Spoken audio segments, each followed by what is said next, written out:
Assalamu alaikum. Welcome back to the hour-long special of Through the Hijab. My name is Maryam Hassan. My name is Rabab Aisa. My name is Nasreen. Today we're going to be continuing the discussion we started last time, where we discussed the origins and the history and the philosophy behind hijab. And inshallah, this time we'll continue discussing more about the contemporary challenges of wearing hijab, as well as touch more on some of our personal stories about wearing the hijab. So what are some of the contemporary challenges of wearing the hijab? Especially a lot of us are in work or in school. What are some of the challenges, not only the physical hijab, but just the fact that you're a Muslim woman, like interacting with others who are of the opposite gender? What are some of the challenges and how do you overcome them? Well, unfortunately, I don't have any stories to share when it comes to challenges, and alhamdulillah, because I haven't encountered any challenge. But I believe it's more of a challenge within yourself, not because people are giving you a hard time. You have to always be aware of who you are, what you do, why you do it, and in communication with the opposite gender, you also have to, observe your spiritual hijab as well as your physical hijab. You're already wearing your physical hijab, but your spiritual hijab. Handshake is one of the things that some might overlook it. Yeah, like Maryam mentioned before. And also, when it comes to the way you interact with the opposite gender, one of the things that some might overlook is, the handshake issue. Which is always awkward. Yeah. Very awkward, especially living here in a non-Muslim country. That's how you traditionally introduce yourself or say hi to someone. It's either a hug or a handshake. Formally, it's a handshake.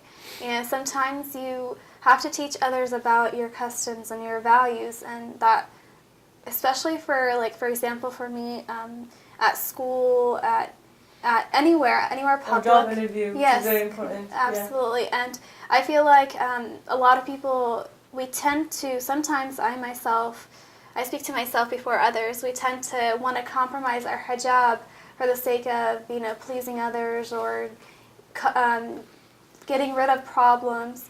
But the handshake, going back to that, it's a funny situation that happens sometimes in public. Like sometimes one of my professors would want to say hi to me, or one of my friends, and they usually bring out their hands to formally introduce themselves. And usually I'll back out immediately, and I'll say, sorry, I can't, I'm Muslim. Yeah, I explain it, and they're like, wow, that's such a beautiful thing. And I'm like, this is how I say hi to you. I put my hand on my heart to show compassion, and they love it. And now every time I see them, they're always putting their hand on their heart. Too. Yeah, it's awesome. Really beautiful because they get so accustomed to it and they respect it. Yeah. Because they know the logical reasoning behind it. Especially when you explain it, just if you just don't do it for, and you, especially when you have an attitude about it, oh no, I don't want to shake your hand, or you don't say anything. That makes it hard, and difficult for them to understand. Yeah, and that's why we should give a logical explanation, even if it's short and brief. Sometimes you don't have a lot of time to explain, okay, why do I have to wear the hijab? Why do I have to not shake your hands? Yeah. Just give a very brief overview of why you can't do the things you can do, or why you can do certain things. I can totally relate to the job situation because I've been in numerous occasions where I'm interviewing for something and they want to shake my hand. I know they're going to want to shake my hand. That's what people do. And I'm just kind of going crazy in my head, coming up with things that I can do. Like, for example, I've imagined carrying 2 purses so that I'll be like, sorry, I'm preoccupied. Or sneezing really loudly into my hand so that they won't shake my hand. Or just saying, I have some crazy contagious disease that I can't shake your hand right now. But in the end, you're like, okay, listen, I just have to stick to my principles and just say, I can't shake your hand, I'm sorry. And you'll find that people are very understanding, as Maryam was saying. The last thing that I interviewed for, I did that. I was going through this whole dilemma in my head, and finally I was like, I'm just going to say it. I was like, I can't shake your hand, I'm sorry, I'm Muslim.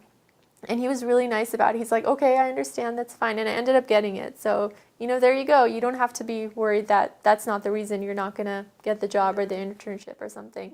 And if their merits are truly well, they should accept you for the job. And most of them do. Like, I have a lot of friends who have gone through the same situation, and they've gotten accepted at the job simply because the employer sees you as a person who's firm to your beliefs and you have values, and that's somebody they want in their workforce. Exactly. Totally. Yeah. And then, plus what you mentioned about getting the job, if we always keep in mind that Allah subhanahu wa ta'ala is the provider, you can do everything you can, to get the job that you want. If Allah subhanahu wa ta'ala, if it's not meant for you, you're not going to get it, whether you wear hijab or not, So, and another, I just remembered this incident happened at work not too long ago.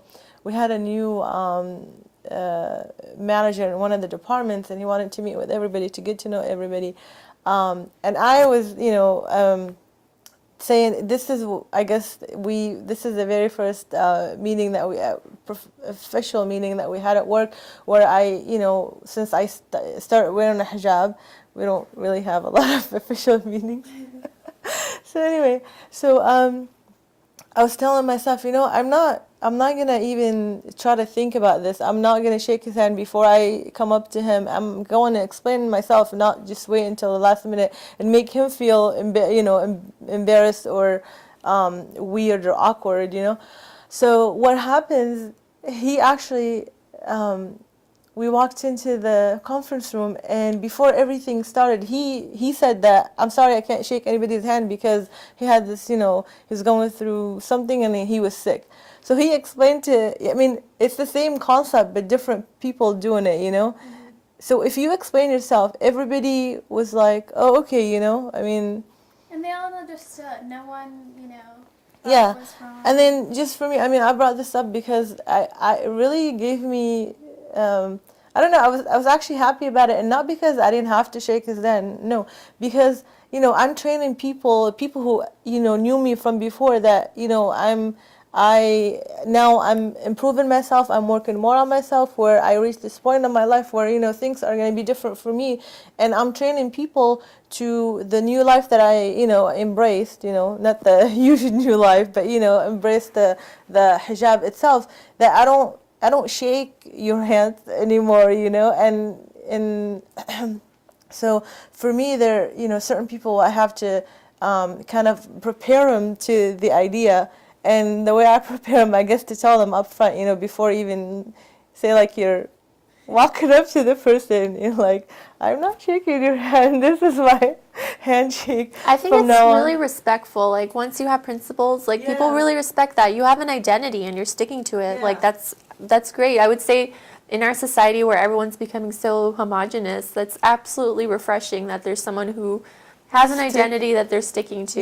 Like, you stand out in a good way. Yeah, and it makes me feel, good, and I'm proud of it, that, and it's really like when you look down, I feel really blessed to have, morals that I can stick to. Some people, unfortunately, are not exposed to what we're exposed to. They don't have guidelines because nobody taught them. It's not strictly their fault. It's probably, I don't know, the society they were in, or their parents, or, I don't want to blame anybody, but in general, generally speaking.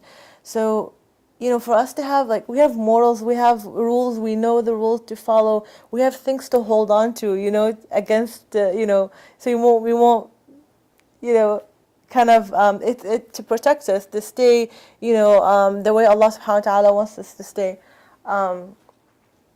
And also when you mentioned about, the job thing, and they wanted to hire somebody with principle, that's really important as well. When somebody who's open-minded and he has a business, why wouldn't you want to hire somebody who has morals and sticks to his morals no matter what?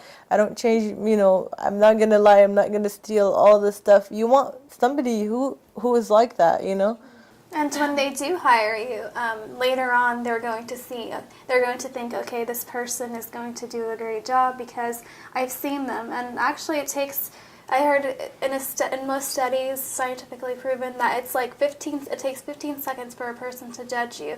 And when you do that, something like sticking onto your morals, within the first 15 seconds, they immediately know what kind of person you are. Yeah. I would say also, when you're wearing a hijab, like your identity is very much known as a Muslim woman. You kind of represent Islam to an extent. That's why they say like the hijab is the banner of Islam or whatever.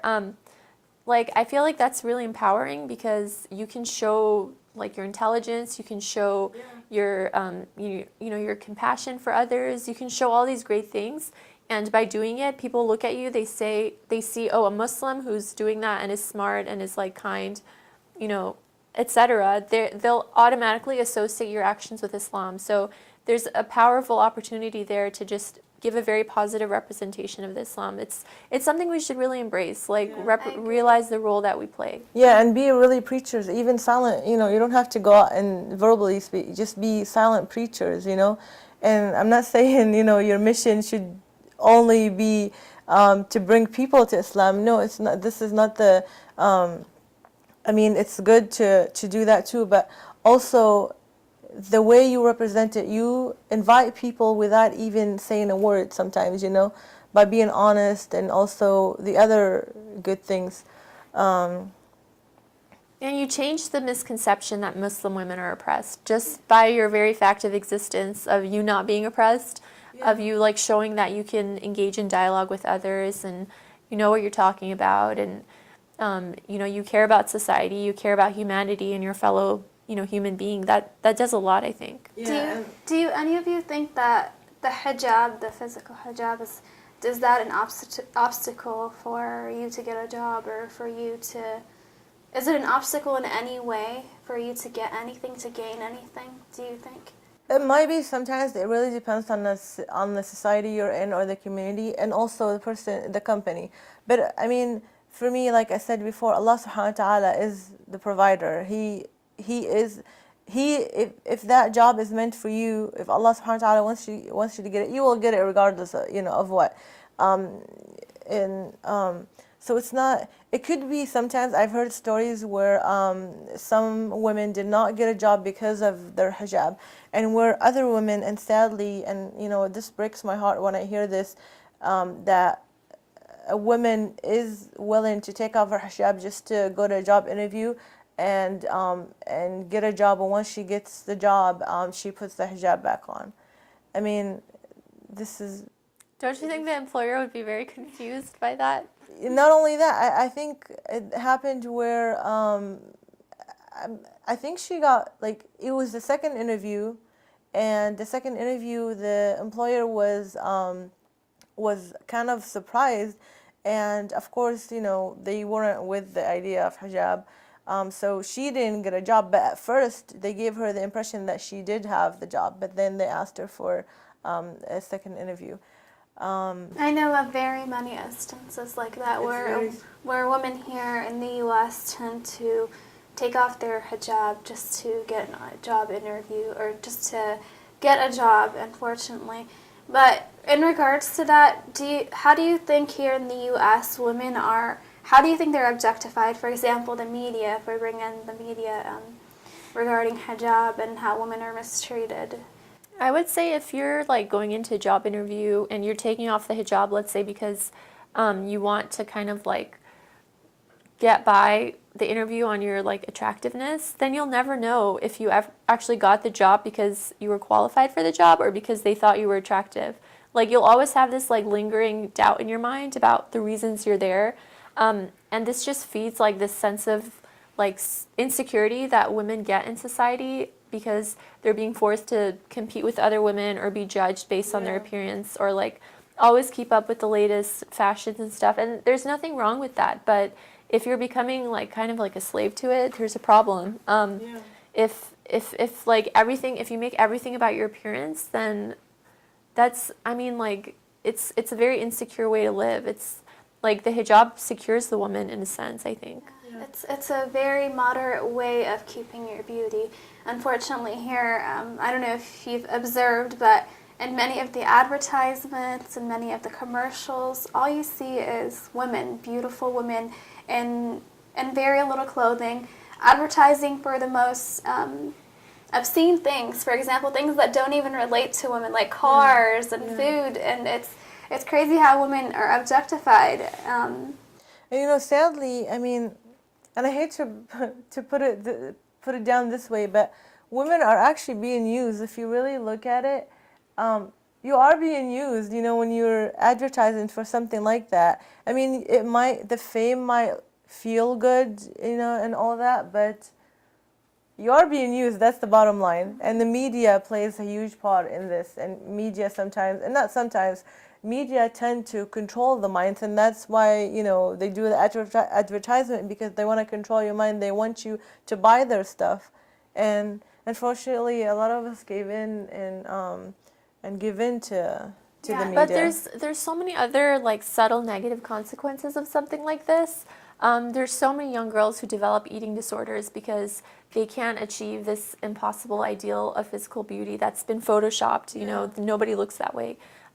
It's not only among like Muslim women. It's all segments of society. Young girls are feeling this pressure to adhere to this model of beauty that is unachievable, and they're being taught that they can't be likable unless they look a certain way, I think. And that's why I feel like hijab is quote unquote a cure for these negative things from the media and from physical beauty.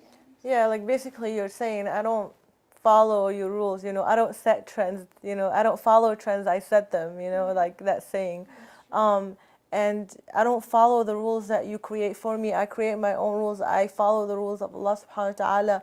He knows what's best for me, And it's, you really, like, you feel empowered. When I mentioned earlier, it really empowers you because you feel like you're free of all this other things that want you to be the way they want. They want the way that they want you to be.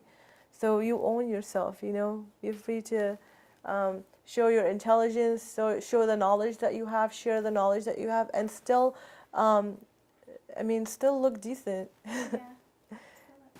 I concur. I mean, it's so hard as it is living here, and I know I've mentioned it countless times, but it's just to relate with every Muslim here. And I'm not saying this, I'm not representing all Muslim women in the U.S. or Western countries, but it's really hard, living here and trying to stick with your values and live with these values that contradict Islam. But inshallah, that's why Allah subhanahu wa ta'ala has made this as an act of jihad for women, and inshallah we're able to achieve it. I think we also have some historical examples of women who've struggled with wearing hijab, and we can look at these women and see what it meant to struggle with it and hopefully draw some lessons from it. One example that comes to mind is Lady Maryam, peace be upon her. After she gave birth to Prophet Isa, you can imagine the struggles that she might have gone through in her society, because she had to convince people that she actually, received this as like a divine birth. And how many people do you think, believed her? They accused her. Allah subhanahu wa ta'ala tells us in the Quran. And despite all that, she kept her hijab on. I feel like the challenges that we might go through today pale in significance to what she went through. She is a great example for us to follow. Another divine example is of Sayyidah Zainab alayhi salam, peace and blessings be upon her. When she entered the court of Yazid, she gave a firm speech that shook the entire audience present there, while still upholding the hijab, while still being modest, while still being chaste. And that is something we, as Muslim women in the 21st century, should emulate. And to comment on what you just said about Lady Zainab alayhi salam, we should learn from her that, just because you wear hijab does not mean you just stay quiet and not play a good role in your society, especially when you talk about oppression. You cannot just stay quiet when it comes to oppression. This is one of the duty that, or a responsibility. Don't be just because somebody who sees oppression and does not talk about it or does not say anything or object to it, refuse for it to happen, is just a silent shaitan, as Imam Ali alayhi salam puts it. So she's a great example in many aspects. But when you said, speaking of, standing up against injustice, again, just because you wear hijab does not mean you should stay quiet and, educate yourself, what your stand is, what your taklif is, your wajib, or the duty that you have to fulfill, and you do it, with your hijab on. and take Lady Zainab alayhi salam as an example. Is it true that they weren't allowed to, or their hijabs were taken away from them when they were prisoners in the aftermath of Karbala? I believe it's just their face hijab, because even in her khutbah in the palace of Yazid, she mentioned something about just the face. So their hair were not shown, and I don't believe Allah subhanahu wa ta'ala would accept this for them. I believe it's just the face hijab that was taken away. But even so, the fact that they were so outraged over their faces being uncovered should show us thousands of years later today, like, the significance of observing hijab, that they went through all of this tragedy to their family, and this was just like one of the final outrages that occurred, that their hijabs were taken away from them. However, so it was defined, and they were paraded in public in that way. I feel like that's also a really great example that we can use today. Yeah, and just to stick with your hijab and not let anything compromise it. If you fear of, I don't know, losing a job or not getting a job, or fear of people not accepting you, and because you're not sticking to what Allah subhanahu wa ta'ala wants you to do, and all the laws that Allah subhanahu wa ta'ala wants us to follow, and of course for a reason. So again, I mean, we have great example in history. If you feel that you feel weak because at a certain time, just look back and, I mean, just try to get inspired by those great figures in history. I also don't think that the hijab is kind of any impediment to any potential careers that a woman might want to pursue. Whatever you want to do, if it doesn't involve uncovering your body, there's no reason the hijab should hold you back. There's so many female athletes who observe hijab, runners, soccer players, obviously not swimmers that I know of, but I mean, even in these like highly energetic activities, they still observe hijab. Yeah. So you might feel like, oh, I want to play sports, but I wear hijab, it's too hard. It shouldn't be. There's Olympic quality athletes who play in other countries with the hijab on. There's actually no limitation, but I feel like human beings are the ones who put their own limitations where there are a lot of possibilities. So you can't really just, try not to put a limitation for yourself. There are a lot of things that you can do, whether, like with your hijab, like you mentioned, a lot of fields, a lot of positions that you can carry on and do with your hijab. That's very interesting. What would you girls say about girls who might be watching, who may say, okay, I believe in hijab, I believe it's great, I believe it won't hold me back, everything you guys are saying is true, but I don't feel like I'm religious enough to wear it. I just don't feel like right now I want to wear it. What do I do? Like, what would you say to someone like that? That's a very tough question, because I myself have a lot more room for improvement for my hijab, but just wear it. That's the advice that I always give girls. And I have a couple of friends who are going through that phase where they're having a hard time putting it on because of society, plunging all these things into them.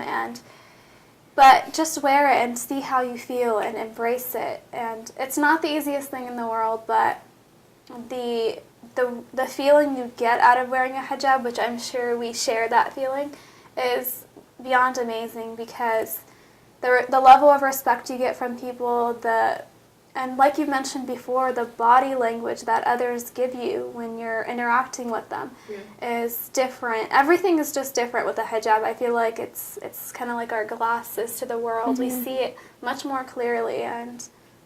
But also, to answer your question, I would, if somebody comes up to me with that kind of thing where they tell me they're not religious enough, I would ask them, define religious. What's your understanding of, a religious person? And this is how, like, you kind of pull the thread and you start talking more about it, and you can, maybe they don't know enough about it for them to think they're not religious enough for them to wear it.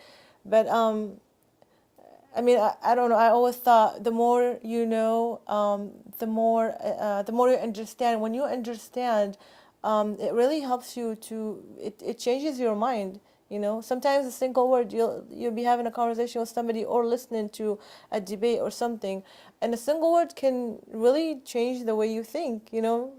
I would also say that a girl who doesn't wear hijab, when she looks at a girl who wears hijab, there is no way in her mind she should assume that that girl who wears hijab is more religious than she is, in my personal opinion, because we're all struggling. You know, we're all going through the same struggle. We're all struggling to get closer to Allah. Just because I'm wearing hijab doesn't mean I'm more religious than someone who isn't wearing hijab. The girl who doesn't wear hijab may actually be more aware of God than the girl who wears hijab is. Going back to the definition of religious, people have this idea that a religious person is somebody who's stiff and doesn't like to laugh, or is, you know, this person who reads Quran all day and du'as all day, and there's nothing wrong with that, but we can add a little humor, we can be a little, you know, have a little more fun with Islam and with being religious. Yeah, of course, yeah. And one example I like to use, and I don't know if it's very appropriate, but sometimes when people ask me about the hijab, they ask me, so what color is your hair? Or, you know, how long is your hair? And I usually say, you know, I don't have hair, I'm bald.